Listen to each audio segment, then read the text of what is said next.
moving briskly on, our next presentation are from our friends AVRO. We have not just Mick Puleston, we've also got Gary Grieve coming up as well. So Mick has been part of the rescue and recovery industry for over 50 years. He is responsible for managing two very large recovery companies on the south coast, and during that time he's always been a regional member of AVRO. As a council member, Mick was part of the restructure of the business where they moved into and working alongside the RMI. During that period of time, Mick's now taken up the position of Head of Association and now represents AVRO at most external events.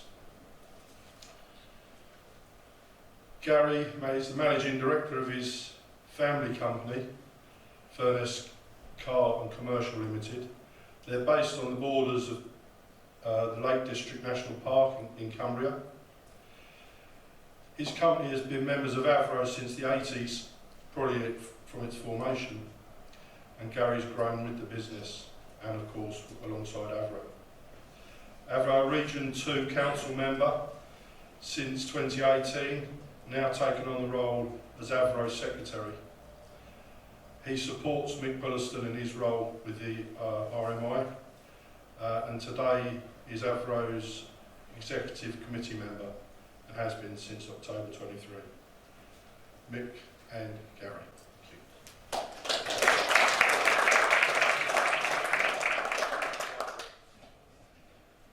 Good morning everyone.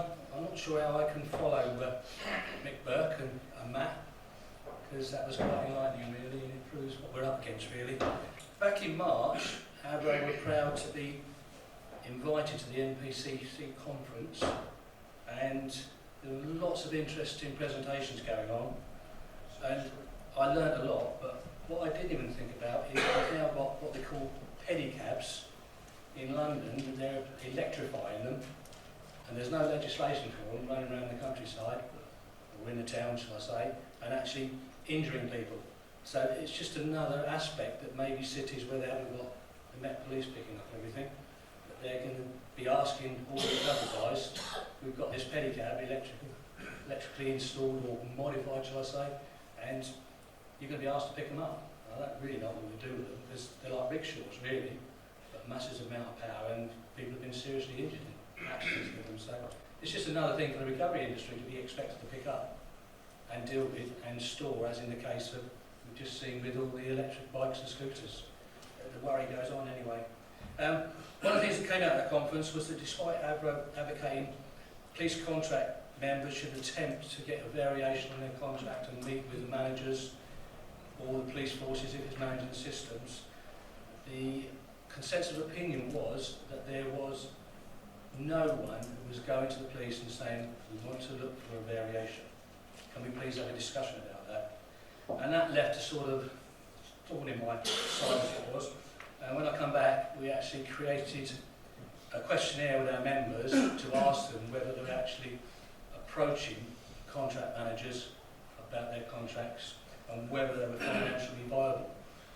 In the end, people were loath to put their name to it, so we ended up doing it anonymously so that we could keep the company's names out of the public domain, which sort of says how people don't actually want to raise their head above the parapet, which is quite concerning, and we need to all work together. And I've been listening to both Mick and Terry Hunt actually keep telling me, you need to stand up, you guys, you need to do a presentation to your contract managers, put it down in writing and say, this is what is not financially achievable and what you're asking us to do. And I'm talking about free storage and the cost of electric vehicles. And the results of that questionnaire we did are actually going to appear on the screen. Gary very kindly hooks them up. Quite interesting actually. Thanks very much, Mick. Good morning, everybody. I'm Gary Grieve, so I'm just going to present now the very basic questions that were put out in the survey that was put out to our members. So the first question that went out was, do you operate a police removal, storage, disposal contract? 70 people responded to that, of which 52 operate a police contract. Is your contract managed by the police or by a management agent? 70% of those responses are by a management agent and 30% are by the police in-house. The next question was, given the financial pressures of operating a police contract, have you recently tried to renegotiate your contract? And as you can see there, we had 37.5% said yes and 62.5% said no. I will point out to those that may be looking at that thinking that the majority is obviously in the no. However, the question was put to us that nobody is going to their either police force or their management agent to renegotiate their contract. As you can see of the responses, at least nearly 40% are doing that. These are a summary of the items that came in that if yes, what items have you tried to renegotiate on? Many of these have already been touched on today, but as we've got there, free storage, electric vehicles, police receiving a percentage of statutory fee, and that goes on. Or these are all points that have our members that have responded have tried to renegotiate their contracts upon. Were you successful in your renegotiation? 95.5% said no, 4.5% said yes. If no, was there a reason given for that? And they were waiting until the contract renewal, no option to renegotiate a contract, management agents unwilling to discuss variations, bolt on contracts from other areas, no option for variation. If the items do not suit your business, you can always terminate. Operators are nervous about raising the question of contract variation. The contract is set in stone, no response from police or agents, and lack of meetings where concerns can be discussed within groups and operators. And this was a summary of the areas where we asked which county or police force they operate in, and there is 28 there that have responded back with areas that they operate within. So thank you very much. Thank you for listening and watching. It's almost quite damning that we need to work out a way, and I was talking to Mick Puleston last night about it, is we need to put a proper presentation to your contract managers to say whether it's financially viable. I think in some cases some operators have just gone to their managing agent and just said, look, I can't do it for this, can't do the free storage, what are you going to do about it? And they just look back at their contract they've signed as managing agents to say, well, there's no variation, chap, hold on. And it's almost, thank you very much and goodbye for your interest. But there has been occasions where they've basically been told, like it or lump it.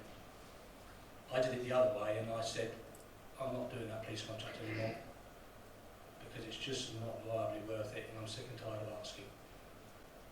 Hence I don't have a business now because I retired. So that's a simple thing. But sometimes you've got to stand up for what you believe in. And I start to look at the cost of storage nowadays, and when you look at the risk of electric vehicles and what we should really be doing with it, it doesn't bear thinking about. I'm glad I haven't got a business anymore. And one of our members actually suggested the other day that perhaps the government should just rent one of these old airfields and we'll dump everything there. But then when you look at the sheer management of the pollutant, as in the water when they're fighting the fires when they do catch fire, is on an airfield, it won't have any drainage anyway. It will be natural, so maybe that solution won't work. But it makes you feel like they should just have a massive concrete compound with interceptors and say just dump everything there, because the operators can't afford the risk because they'll be insured out of the marketplace completely.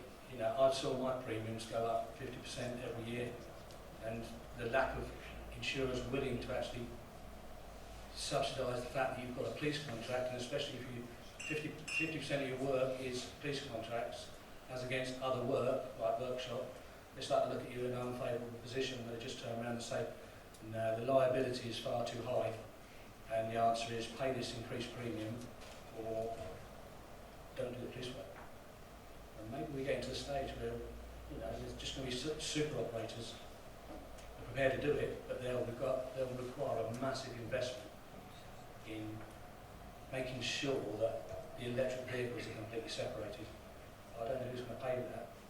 And the insurance companies are unwilling to pay because technically, in reality, they're our paymasters in vehicle recovery. So, well, thank you very much for your time. Thank you for listening to us. Thank you very much.